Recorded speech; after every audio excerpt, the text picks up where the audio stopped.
तो दोस्तों स्वागत है आपका हमारे YouTube चैनल एजुकेशन पॉइंट में। तो हम आज बात करते हैं पशु परीक्षण भर्ती 2024 से संबंधित जो हमारी मॉडल पेपर की सीरीज चल रही थी उसके बारे में। आज हम एक नया मॉडल पेपर देखते हैं। तो चलो आज की क्लास को स्टार्ट करते हैं और बढ़ते हैं पहले प्रश्न की तरफ। तो पहला प्रश्न है हमारा, पारा किस अवस्था में पाई जाती है? ठोस, द्रव, गैस या उपरोक्त सभी? तो ध्यान रखना है, जो पारा है या इसको मरकरी भी कहते हैं, यह क्या है ये? तो यह एक धातु है, ठीक है। और धातुओं का गुण है कि वह ठोस अवस्था में पाई जाती है, ठीक है। किस अवस्था में? ठोस अवस्था में। लेकिन पारा या मरकरी एकमात्र धातु है जो कि ऑप्शन नंबर बी द्रव अवस्था में पाई जाती है, ठीक है। तो ऑप्शन नंबर हो जाएगा बी हमारा द्रव अवस्था में, क्योंकि यह अपवाद है। जबकि धातुओं का गुण क्या है कि वह ठोस अवस्था में पाई जाती हैं, ठीक है। आगे देखते देखो अगले प्रश्न की तरफ। तो दूसरा प्रश्न है हमारा, मानव शरीर का सबसे बड़ा अंग है यकृत, मस्तिष्क, त्वचा और हृदय? तो आंसर कमेंट करके बताना है आपको कि मानव शरीर का सबसे बड़ा अंग कौन सा है। तो ऑप्शन नंबर जाता है मेरा सी, त्वचा, ठीक है। त्वचा जो है वह मानव शरीर का सबसे बड़ा अंग है। और यकृत के बारे में ध्यान रखना है, सबसे अधिक है, सबसे अधिक है पुनरुद्भवन की क्षमता होती है इसमें, ठीक है। तो सबसे ज़्यादा पुनरुद्भवन की क्षमता किस में होती है? तो ये होती है आपके यकृत में। और सबसे कम पुनरुद्भवन की क्षमता किस में होती है? तो सबसे कम पुनरुद्भवन की क्षमता होती है आपके मस्तिष्क में, ठीक है। और ध्यान रखना है यहाँ पर, सबसे व्यस्ततम अंग, सबसे व्यस्त अंग कौन सा है आपका? तो सबसे व्यस्त अंग है आपका हृदय, ठीक है। तो इन प्रश्नों के बारे में भी ध्यान रखना है आपको। और आगे देखते हैं देखो अगले प्रश्न की तरफ। तो अगला प्रश्न है हमारा प्रश्न नंबर 3। निम्न में से कौन सा वायरस जनित रोग है? तपेदिक, टाइफाइड, निमोनिया और रेबीज? तो वायरस जनित रोग कौन सा है आपका? कमेंट करके आंसर बताना है आपको। तो इसमें आंसर जाता है आपका ऑप्शन नंबर डी, रेबीज रोग, ठीक है। तो ध्यान रखना, तपेदिक रोग जो है वह, इसको कांक या यक्ष्मा रोग भी कहते हैं। और यह माइक्रोबैक्टीरियम ट्यूबरकुलोसिस नामक जीवाणु से होता है, ठीक है। इसी प्रकार टाइफाइड के देखें तो टाइफाइड रोग होता है साल्मोनेला टाइफी नामक जीवाणु से, ठीक है। निमोनिया देखें तो स्ट्रेप्टोकोकस निमोनिया नामक जीवाणु से यह रोग होता है। और रेबीज के बारे में देखें तो रेबडो वायरस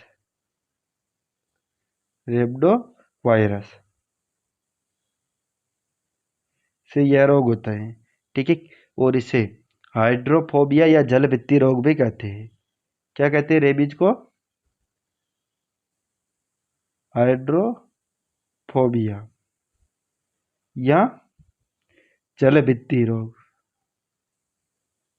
तो ये भी कई बार परीक्षा में पूछा जाता है कि हाइड्रोफोबिया या जलभित्ति रोग किसे कहते हैं हम? तो वो कहते हैं आपके रेबीज को, ठीक है। आगे देखते देखो अगले प्रश्न की तरफ। प्रश्न नंबर 4। तो इस क्लास में हम सबसे पहले सामान्य विज्ञान की क्वेश्चन देखेंगे और उसके बाद में राजस्थान जीके की क्वेश्चन देखेंगे। तो क्लास को अंत तक जरूर देखना है आपको। और लास्ट में कमेंट करके बताना कि आपने कितने क्वेश्चन इसमें से सही किए हैं। और अगर आप पशु परिचर भर्ती 2024 को क्रैक करना चाहते हो तो हमारे चैनल पर जुड़ते जाओ। तो आगे देखते देखो अगला प्रश्न। तो प्रश्न नंबर 4 है आपका, तो कौन सा ग्रह सूर्य के चारों ओर 88 दिन में एक चक्कर लगाता है? शुक्र, मंगल, बुध और पृथ्वी।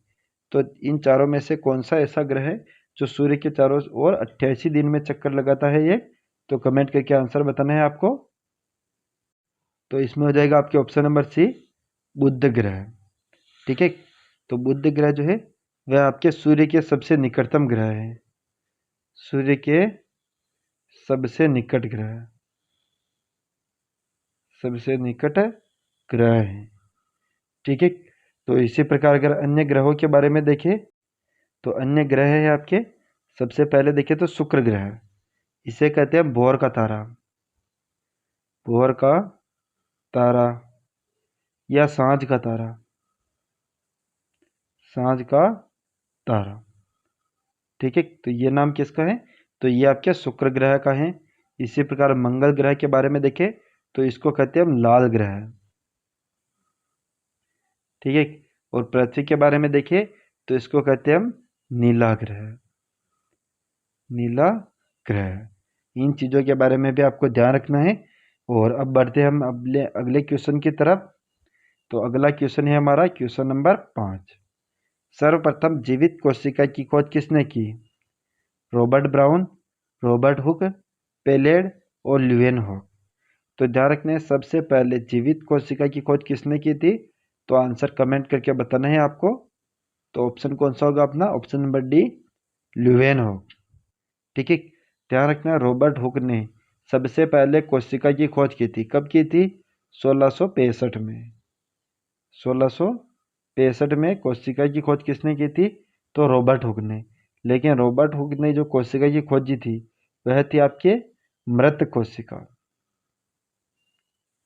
तो सबसे पहले कोशिका की खोज किसने की थी, तो रॉबर्ट हुक ने। लेकिन सबसे पहले जीवित कोशिका की खोज की थी आपके ल्यूवेनहॉक ने। कब की थी, 1674 ईस्वी में। ठीक है, तो ये प्रश्न भी आपको ध्यान रखना है। और अगर रॉबर्ट ब्राउन के बारे में देखें तो रॉबर्ट ब्राउन ने खोज की थी आपकी केंद्रक की, केंद्रक की खोज। ठीक है, और आगे देखते देखो अगले प्रश्न की तरफ। तो अगला प्रश्न है हमारा प्रश्न नंबर 6। कोशिका का कंट्रोल रूम किसे कहते हैं, लाइसोसोम को, राइबोसोम को, केंद्रक को और हरित लवक को। तो कोशिका का कंट्रोल रूम किसे कहते हैं, कमेंट करके आंसर बताना है आपको।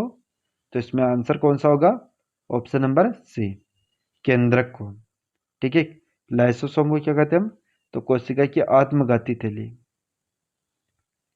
आत्मघाती थैली।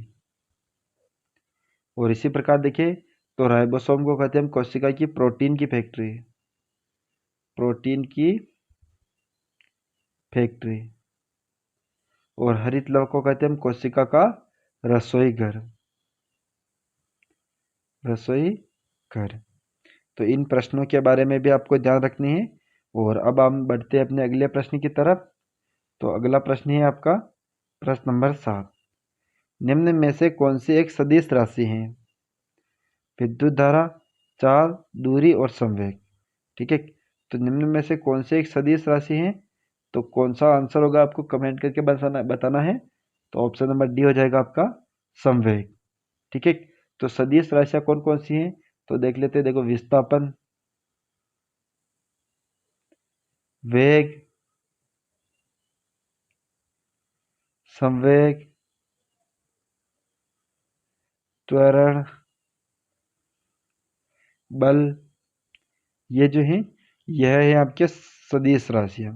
ठीक है, विद्युत धारा, चाल, दूरी, समय। ठीक है, और देखें तो ऊर्जा, कार्य, ये कौन सी राशि है आपके, ये है आपके अदिश राशियां। दोनों के बारे में ध्यान रखना है। सदिश राशि जिसमें दिशा तथा परिणाम दोनों होते हैं, और अदिश राशि में जिसे दिशा का ज्ञान नहीं होता है। आगे देखते देखो अगले प्रश्न की तरफ। प्रश्न नंबर 8। बल का असही मात्रक है, वॉट, न्यूटन, जूल और एम्पियर। तो बल का असही मात्रक क्या है, कमेंट करके आंसर बताना है आपको। तो कौन सा ऑप्शन होगा, ऑप्शन नंबर बी, न्यूटन। ठीक है, वॉट किसका मात्रक है, तो यह शक्ति का मात्रक है, शक्ति का मात्रक। ठीक है, और देखें जूल जो है वह आपके कार्य या ऊर्जा का मात्रक है, ऊर्जा का मात्रक। ठीक है, एम्पियर जो है वह है आपके विद्युत धारा का मात्रक, विद्युत धारा का मात्रक। तो इन प्रश्नों के बारे में भी आपको ध्यान रखना है। और अब हम बढ़ते हैं अपने अगले प्रश्न की तरफ। प्रश्न नंबर 9। मनुष्य के कृतनक दांतों की संख्या कितनी होती है? 8, 4, 6 और 12। तो मनुष्य में कृतनक दांतों की संख्या कितनी होती है? तो ध्यान रखना, मनुष्य में दांत 4 प्रकार के होते हैं: कृतनक, रदनक, अग्रचवर्णक और चवर्णक। ठीक है। और ध्यान रखना, दंत सूत्र क्या होता है? तो 21 23 बट्टा 21 23 इंटू 2, इन दोनों को जोड़ना है तथा 2 से गुणा करना है, तो आपके कृतनक दांत आ जाएंगे।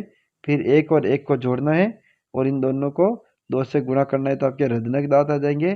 फिर 2 और 2 को गुणा जोड़ना है, फिर इससे 2 से गुणा करना है, तो वो आ जाएगा क्या? अग्रचवर्णक दांत। और 3 को जोड़ेंगे, फिर 2 से गुणा करेंगे, तो वो आ जाएंगे आपके चवर्णक दांत। तो 2 और 2 4, 4 दूनी 8, 8 है आपके ऑप्शन नंबर ए कृतनक दांत। ठीक है। इसी प्रकार 1 और 1 2, 2 दूनी 4 है आपके रदनक दांत। इसी प्रकार 2 और 2 4 दूनी 8 है आपके अग्रचवर्णक दांत। इसी प्रकार 3 और 3 6 और 6 दूनी 12 है आपके चवर्णक दांत। तो कुल कितने हो गए? 12 और 8 20, 20 और 4 34 और 8 32। कुल दांत कितने हो गए आपके? 32 दांत। ठीक है। और आगे देखते हैं हम अगले प्रश्न की तरफ। प्रश्न नंबर 10, सेब में कौन सा अम्ल पाया जाता है? ग्लूटेमिक अम्ल, मेलिक अम्ल, सिट्रिक अम्ल और ऑक्जेलिक अम्ल। तो सेब में कौन सा अम्ल पाया जाता है? तो सेब में पाया जाता है आपके ऑप्शन नंबर बी ग्लूटेमिक अम्ल, सॉरी मेलिक अम्ल। ठीक है। ग्लूटेमिक अम्ल जो है तो आपके गन्ने में पाए जाते हैं और सिट्रिक अम्ल खट्टे फलों में।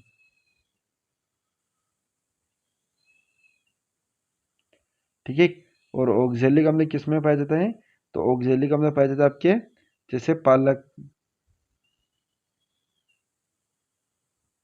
ठीक है। पालक में कौन सा अम्ल पाया जाता है आपके? ऑक्जेलिक अम्ल।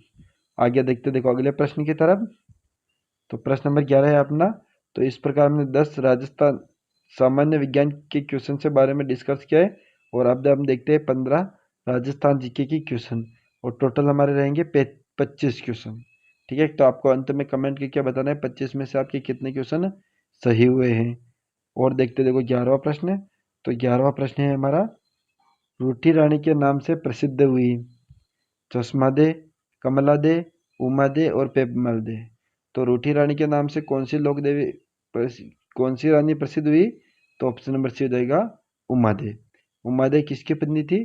तो ये थी आपके मारवाड़ के शासक, मारवाड़ के शासक किसकी? तो मालदेव चौहान की, सॉरी मालदेव राठौड़ की। ठीक है।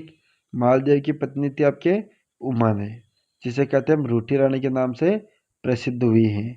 आगे देखते देखो अगले प्रश्न के बारे में। तो अगला प्रश्न है हमारा प्रश्न नंबर 12, अकबर ने सवाई राजा की उपाधि किसे दी? उदय सिंह को, सूर सिंह को, कर्ज सिंह को और जसवंत सिंह को। तो अकबर ने सवाई राजा की उपाधि किसे दी? तो ये हो जाएगा आपके ऑप्शन नंबर बी सूर सिंह को। ठीक है। उदय सिंह को अकबर ने मोटा राजा की उपाधि दी थी। मोटा राजा की उपाधि किसने दी थी? अकबर ने। कर्ज सिंह को दी थी दलथंबन की उपाधि। किसने दी थी? तो दलथंबन की उपाधि दी थी आपके जहांगीर ने। और जसवंत सिंह को दी थी महाराजा की उपाधि। किसने दी थी? औरंगजेब ने, सॉरी शाहजहां ने। ठीक है। जसवंत सिंह को महाराजा की उपाधि दी थी आपके शाहजहां ने। आगे देखते देखो अगले प्रश्न की तरफ। प्रश्न नंबर 13, किस राज्यपाल की मृत्यु कार्यकाल के दौरान नहीं हुई? दरबारा सिंह, निर्मल चंद जैन, शैलेंद्र सिंह और कल्याण सिंह। तो किस राज्यपाल की मृत्यु कार्यकाल के दौरान नहीं हुई थी? तो कार्यकाल के दौरान मरने वाले 4 राज्यपाल प्रमुख हैं आपके, चारों ध्यान रखना, दिनेश प्रभा एक ट्रिक है आपके।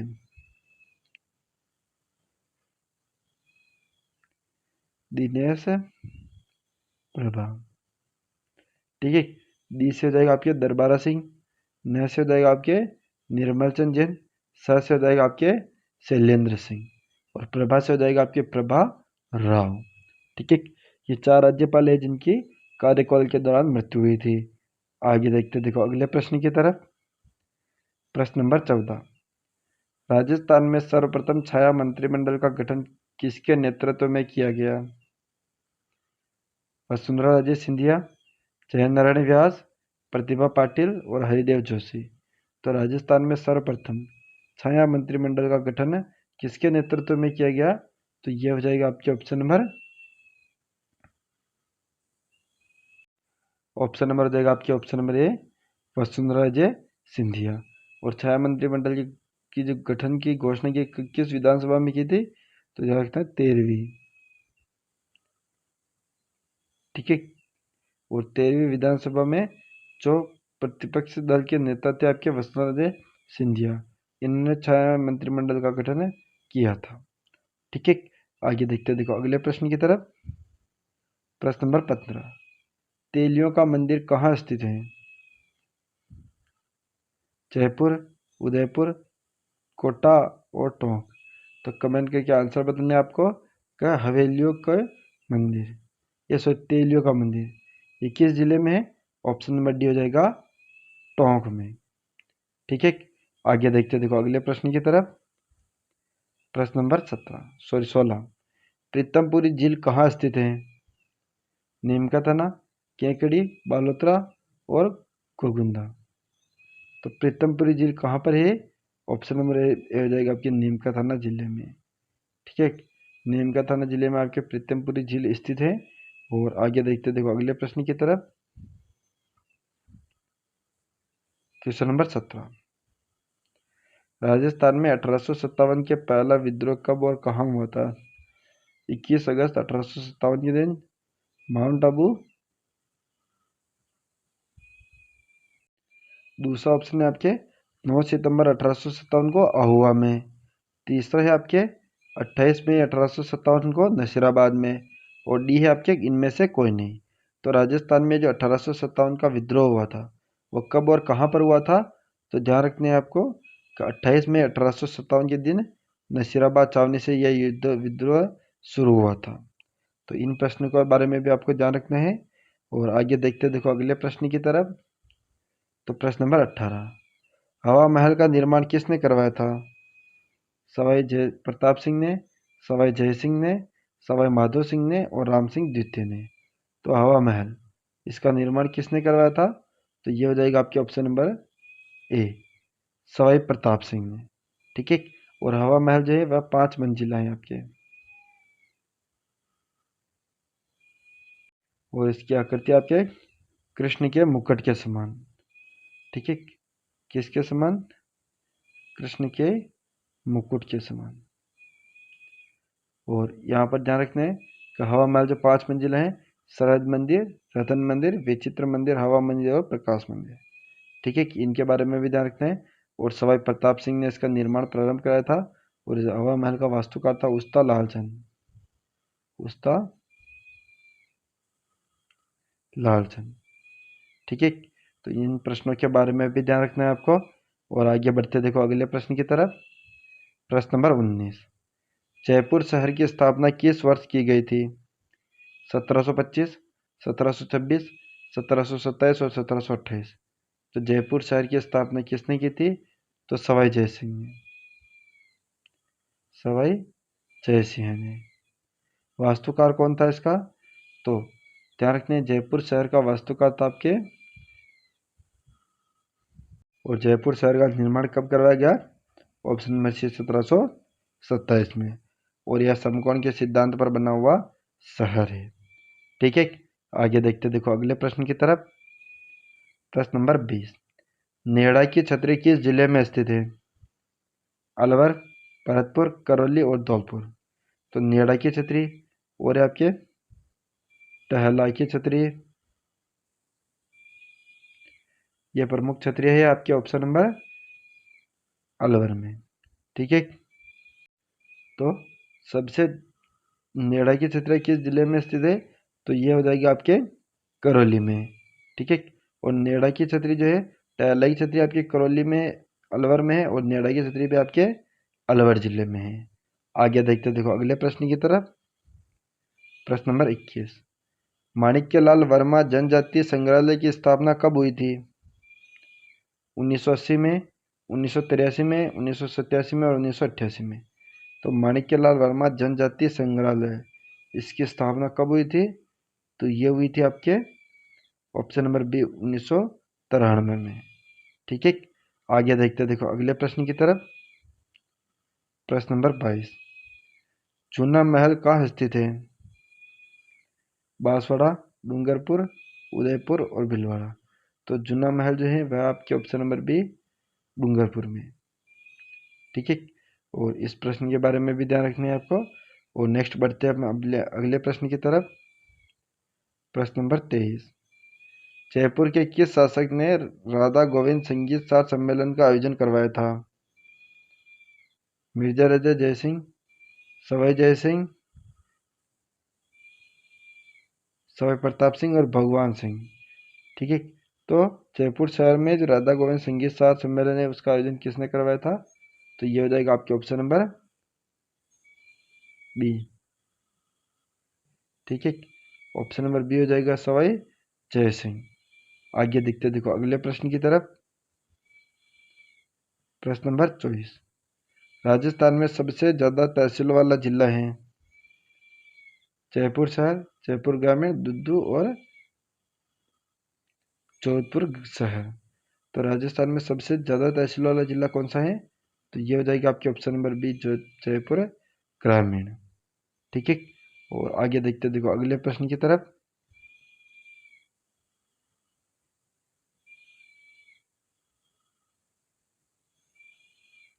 ठीक है, तो राजस्थान का सबसे ज्यादा तहसील वाला जिला कौन सा है आपके? जयपुर ग्रामीण।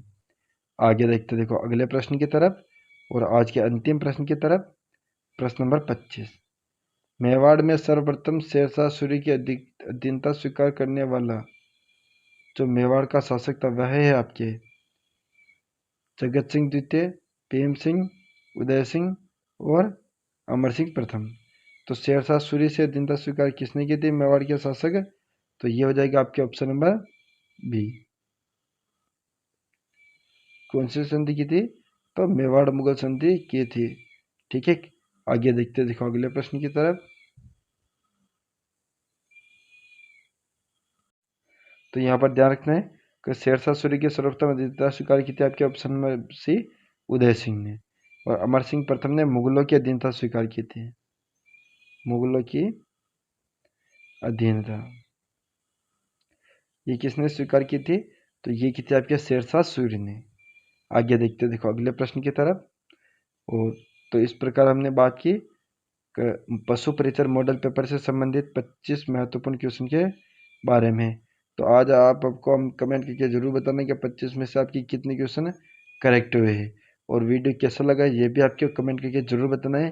अगर वीडियो पसंद आया तो वीडियो को लाइक करें, तो चैनल पर सब्सक्राइब करें। ठीक है, जय हिंद, जय भारत।